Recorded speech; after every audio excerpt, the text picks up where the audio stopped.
தாய் கிழவி படம் சமீபத்தில வெளிவந்து ரசிகர்கள் மத்தியில சூப்பரான ஒரு பிளாக்பஸ்டர் ஹிட் கொடுத்துருச்சு. சமீபத்தில இப்போ சக்சஸ் மீட்டும் வச்சிருந்தாங்க. ஸோ இந்த சக்சஸ் மீட்ல நெறைய விஷயங்கள் வந்து நம்ம ராதிகா மேம் பகிர்ந்துக்கிட்டாங்க. இதில நம்ம முதலமைச்சர் ஸ்டாலின் கிட்டயும், துணை முதலமைச்சர் உதயநிதிக்கு அவர்கள்கிட்டயும் ஒரு சின்ன கோரிக்கையும் வச்சிருந்தாங்க. அதாவது இந்த படம் பார்க்கறதுக்கு டாக்ஸ் ஃப்ரீ குடுங்க.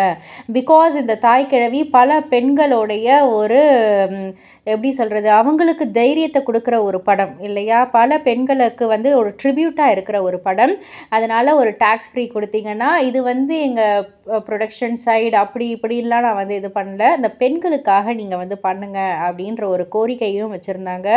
சொல்லிட்டு, "என்ன சிவா போதுமா? இது வந்து தாய்மாமன் சீர்" அப்படின்ற மாரி ஃபன்னா வந்து சொல்லியிருந்தாங்க. பட் இருந்தாலும் சிவகார்த்திகேயன் வந்து ஒரு கும்பிட போட்டு, "நல்லா பண்ணிட்டீங்க மேடம் உங்களால முடிஞ்சத" அப்படின்ற மாரி தான் வந்து சொல்லியிருந்தாரு. ஸோ இத பத்தி நீங்க என்ன நினைக்கிறீங்க? உங்களுடைய கருத்து என்ன? அப்படின்றத கீழ உள்ள கமெண்ட் பாக்ஸ்ல குறிப்பிட்டு சொல்லுங்க. மறக்காம சேனல சப்ஸ்கிரைப் பண்ணி பக்கத்துல உள்ள பெல் ஐகான கிளிக் பண்ணிடுங்க.